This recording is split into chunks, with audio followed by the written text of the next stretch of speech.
to you. Thanks for joining us on this edition of the program, Gender and Parliament. My name is Omotola Omojola. On the program, as you know, we bring to you women in politics, women in parliament, women in governance, those who have made their mark and those who are still impacting our society for good. Today, I have a very special guest and a senator, former senator in the 4th National Assembly in Nigeria, and one of the pioneers of this 4th Republic that we have in Nigeria. It's my pleasure to bring to you Senator Khariat Gwadabe. It's a pleasure to have you join us on the program, ma. Thank you. Okay, ma. You are an inspiration, like for someone like me, and I believe many other girls who were growing up. We saw you in the assembly, and we're like, oh, a woman is doing this. I just want to find out, what is it about leadership that appeals to you? Well, I think leadership comes naturally to women. And I think all women should tap into it. We're naturally born with it, but we don't realize that's what we're doing. As a woman, you tend to balance a lot of things, even at your young age, where you're balancing your choice of friends with the choice of where you are at the time, families and things like that. And as you grow older and you've settled in your workplaces, you also balance the same thing. Constantly, women are doing this, and we're very good at it. But we don't have the confidence that we can take it to the next level, which is out in the political arena.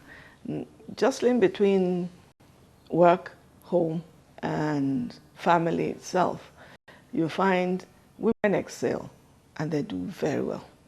And usually there's a saying, in a household where you have a husband and wife, there's always the husband telling the woman, manage this for the family, right? So if you're not a good leader, how do you tend to manage resources and things? But naturally, with that, for me, I think probably because of my upbringing. In the home front, I come from a family who are political based. My father was in politics, and my mother herself too she was one of the first female councillors in this country, and particularly in the northern part of the country. And we've always used to having people around, so we didn't live a nuclear setup. And with people around, you have people constantly looking up to you. So the environment forces you to naturally want to lead, or they defer to you and defer to your opinion. So automatically that gives you a sense that, okay, I'm responsible for these people, or I'm responsible for somebody. That now starts to make you feel like, okay, whatever you do matters. Whatever you say matters. Now, coming into the political arena, using the word leadership, I must share this with you. After winning elections and being in the Senate in 1999, I said, oh, right, here we are now. And then I made visits to our elders, the senior Northerners, and I went to visit them one by one, the names that you recognize. I'm like, oh, gentlemen, sir, we're now in the Senate, our leaders, what can you do? What do we need to do? You need to call us. You're leaving us to this thing.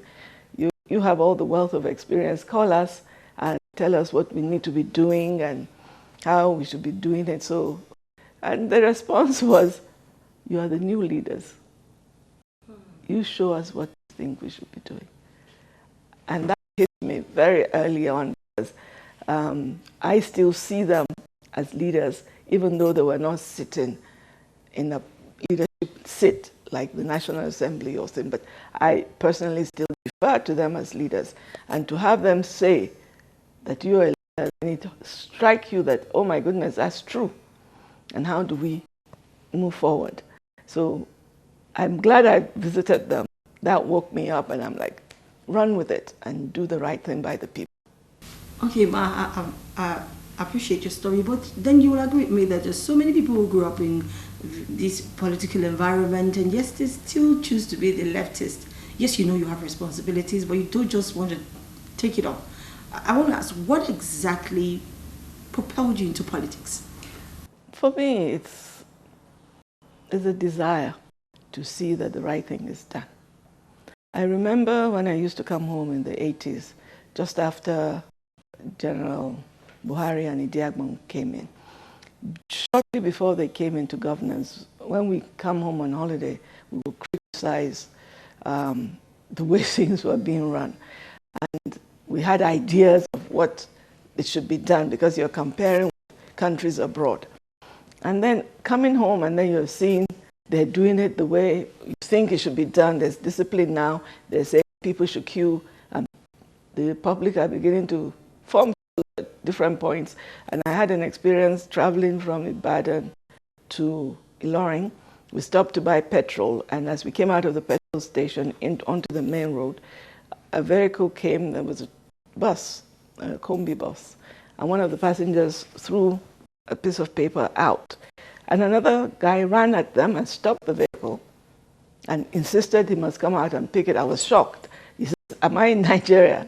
So that was implanted in my head that things can be done. Nigerians will listen, and they will. They're desirous of following instructions, but you must do it in a manner that it's not selective. So with that, I'm like, okay. Then you now saw a change, and as the change went through, no, it's got to be better than this. And I think we can do better than this, and I'd like to be part of those who are making it better. And that was what propelled me to seek for office. And alhamdulillah, I got the seat. Okay. Well, you came to the Senate as a senator of the Federal Capital Territory. Yes, Abuja. And you also have a history with Kwara State. Yes. What, in your opinion, stood you out for the office to serve? Stood me out? I don't know. I can't judge myself as being, like you said, stood me out. But I think, for my opinion, the reason I came out and the reason people voted for me, if that's what you mean, is it's diverse. I wanted to challenge a few things, and that's why I ran.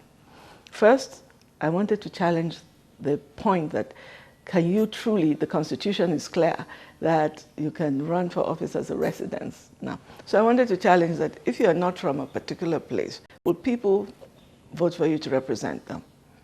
Secondly, I also wanted to challenge that it doesn't matter if you're a woman or not, would they actually vote for you? And thirdly, I had wanted to challenge the fact that at the time I wasn't married, and does it matter if your marital status, does it really matter? And fourthly, I was also challenging, would they go for a younger person or do they prefer the old generation? So my campaign was based on, this is who I am, these are the things I'm challenging. Do you think I can represent you? And they said yes. Majority said yes. Interesting. And funny enough, the people that supported me, I had a lot of men. It was more of the men that came out to vote. Surprisingly. The women too came, but the young people were there and men just wanted it. And that surprised me, honestly, because I thought there would be stereotyping. They didn't want women, but no. They just decided they think they will try a woman. Okay, so Ma, what was the experience like in the 4th Assembly? Lovely. I can never forget the experience. I'm glad that God gave me the opportunity to serve, and those who voted for me in Abuja gave me that opportunity. And I discovered myself in the process, and in discovering my strength and my weaknesses, I realized that character matters. In whatever you do, character matters. And originally, I said the first day we went in, I campaigned to be the Deputy Senate President. And I think they thought the audacity of it because we were only 2 women at that stage. And the other later came in through, she won her case in court, but for the ruling party at the time, I was the only person, and the other lady was on the opposition party, so just 2 of us. And people were shocked to see Hatsumi in the Senate. And at that time, we didn't even have a toilet for women. You can see that they were not expecting to see females. And I could see the expression on the day of inauguration, because it's always been seen as an exclusive club for the men. And then you have this youngish person coming in, she's distorting the image a little bit, and then the audacity of her wanting to lead us as a deputy. We're not going to have that. But I got at least 12 votes, which counts for something. But later, people now asked me to run again for that office. I said, no, I just wanted to make the point to say that women can run for whatever position they want, wherever they find themselves. And I have said that, and it's on record, so I have broken the ice. So the sky is the limit for any woman who chooses to run for any office within the National Assembly. Now, interacting with my fellow men was quite interesting. For me, I didn't see the gender disparity because we are equal. And as being equal, you find people who have a lot more experience in various fields in life and are more advanced in age. We had an 80-year-old sitting with us, and he writes a lot for Malford Okilo. May his soul rest in peace. And he was a wealth of knowledge for me. I'm always growing up to chat with him to get to know more about where he represents. And he's he writes, he's a prolific writer, and he has a lot of publication, and he shares with me. And then you had the likes of the late, he's from the south, from Lagos, Dosumu. He, for example, had been in parliament and politicians, and there were no names. And the experience is he was in the opposition, and every time I raise my hand or press the buzzer and he sees it's me, whatever I have to say, he will rise to counter it. To counter? Yes, to counter it. He must find something to counter it and look for the order that will allow him to counter. So for me, once I press the buzzer, I'm always checking to see, is he around? So it's always a game like that between us. Even if he's not on his seat, once he hears my voice, he rushes back. And you see, you have people who challenge you. And we challenge ourselves, not on flimsy things, but on how do we improve the laws we are trying to make for the good governance of the country. Now,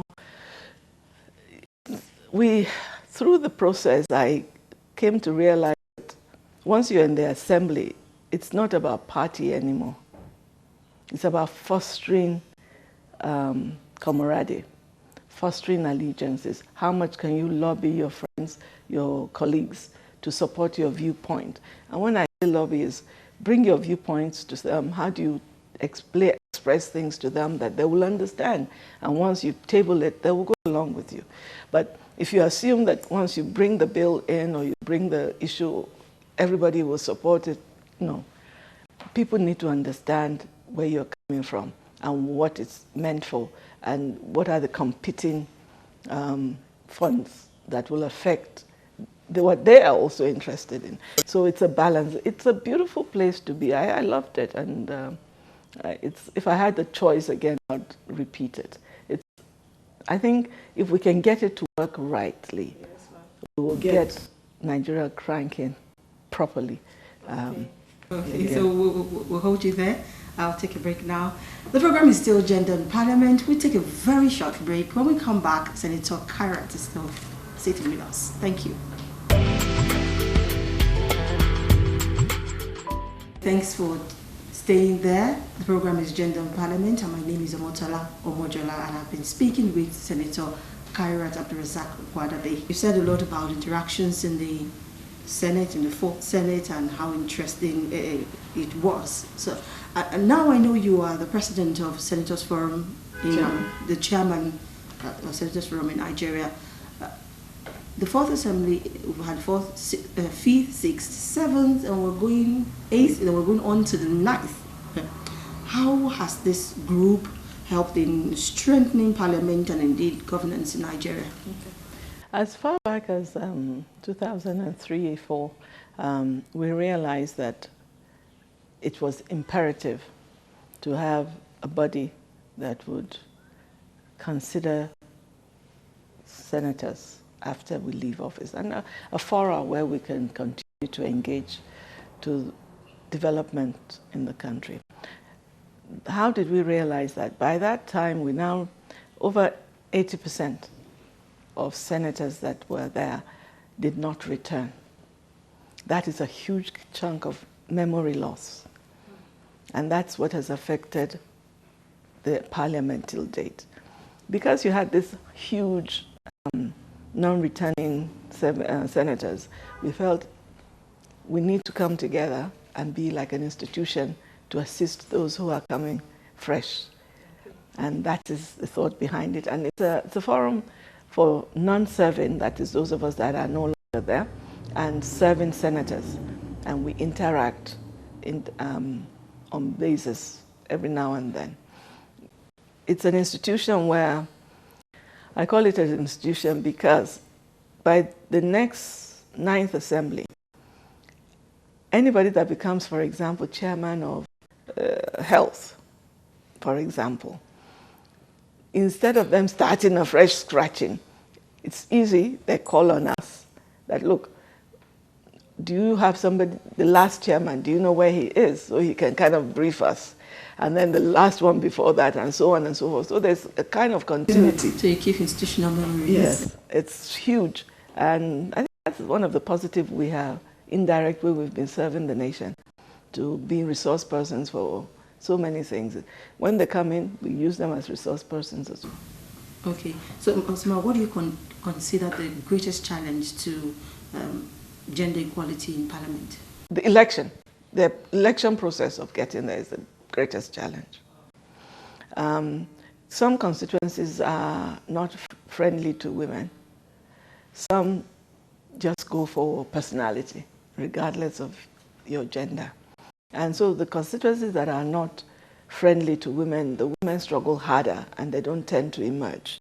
But those who are for equal representation and personality continue to return women back. And sometimes we've seen the same women coming back, and I'm proud of them consistently holding their seats. That's the major challenge. If we can get through that hurdle, you will see more women coming into. And it's a fallback also. Those who have succeeded and are in offices need to perform extra hard, twice as hard, just so that we send the message that yes, we can. So the more you work, the harder you work, and they see we're vocal, we're achieving. Other constituencies will say, let's try our women, maybe they can do that. And that way we will get more women in.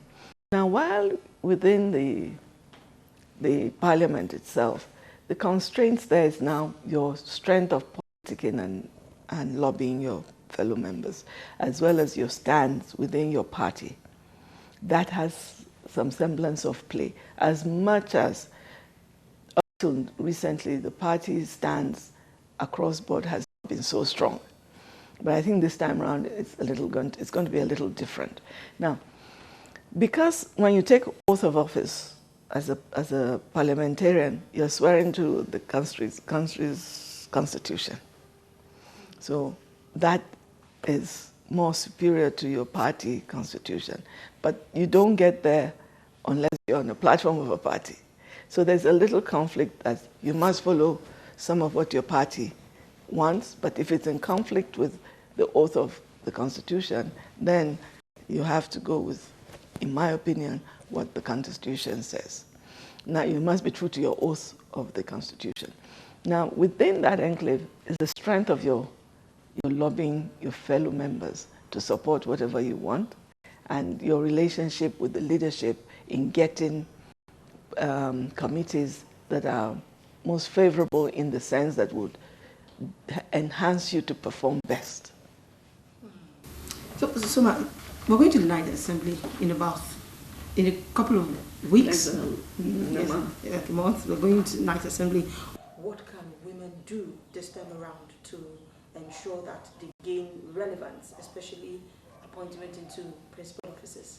That's what I'm saying. You know, that's the first thing I said. If we can get the parties to have a policy within the party that we need to push it. We women that are not there within the party structure, we need to lobby the parties to accept that every woman that has won a seat must be allowed a second term, should have an automatic second term. Third term, we will negotiate. But subsequent terms, let me put it, we will negotiate. But the second term must be automatic for her. Okay. If we can do that, then it kind of gives you some stability. And secondly, now makes them ranking. And they gain experience, and that way it's easier for them to go for positions we're looking at. Secondly, it is also those who are already ranking within the system is for us to ensure that when the party is zoning, they zone it to these women that are already ranking, so they have an opportunity to rise to the position. I'm rooting for House of Reps. We have quite a few people there, and I pray they get leadership position in there. So there's word out that you're likely going to run for the Senate again. Is that true? No, I attempted it the last time, but it didn't work out because party supremacy. So when elections are inconclusive, the party takes a decision, and that's where the electorates lose out. Okay. But at least they had a chance to vote, and it didn't work out. But most importantly, coming back is something I would desire, mainly because to make maximum change to society and input, it's through the parliament. Looking back at the gains I was able to make, I'll give you one example. While I was there, when I came in '99, I had one project, and that was HIV/AIDS. That was because I knew people who were sick from it, and visiting the hospitals in Abuja here at the time, you had a 10-bed hospital, for instance, and you have like almost 7 beds sufferers. Yet at the time, everybody says there's no AIDS in the country. So it kind of pricked at me that we have to do something about this conspiracy of silence. And I was determined that, okay, there's poverty eradication, women, but this HIV thing is important to me. And by the grace of God, I remember vividly the very first budget session, that was as early as July, August, coming in, our very first budget. I was privileged to be in the ministry and the Committee on Health. And we were there seated, and the minister presented their budget, which we already had, and I looked through, and I saw HIV/AIDS had budgeted 1 million naira for the entire country. And I'm like, what? Are you kidding? And I asked, why? He said, oh, it wasn't a serious issue to them. And I turned to the chairman, I said, Chairman, I'm interested in this. We should increase their budget. And he says, okay, advise, and we will increase. And we increased the budget in that line. So I said to the minister, please, when you get back to your office, could you ask your department to come and see me and brief me on what they're doing with HIV/AIDS. And they gladly came. They were so excited that nobody had ever invited them. And we sat, and we took about 2 hours talking about it.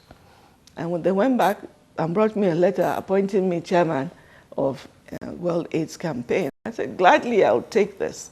I'd like to work with it. This is something I feel passionate about. And we worked with them. We set up, and in that short period of time, the first thing we wanted to find out is there AIDS in the country? If there is it only in the cities or in the rural, and which states? So they did a seropositive test throughout the country, and the results and booklet was printed, and we sought audience with the president and presented the the document. I made a presentation, statistics showing him AIDS exists in Nigeria. You should do something about it. And luckily for us, he agreed. He said, oh, Khariat, from today I'm the chairman. And I'm like, kudos. We just wanted, once you have political will on an issue, it gets pushed. These are the there's so many issues waiting to be pushed. And without that, it becomes difficult to push some of these issues. You have to have the passion to push issues and give it political will and follow it through. And you see people following too. I thoroughly enjoy doing that. Considering our environment also, again, is there anything that politically influential women like you are doing to encourage young ones, school them, mentor them into positions of politics? Yes, we do that. Ready. We do that. You know, you find women that decide they want to go into politics. There are different categories of women. Some feel they can go it alone, they don't need your advice, they don't need to talk to anybody, they too can do it. Others will say, I don't know how to reach this person. I'm looking for this person to give me advice. Some will come and say, I've gone everywhere, and everywhere I go to, they're talking about you.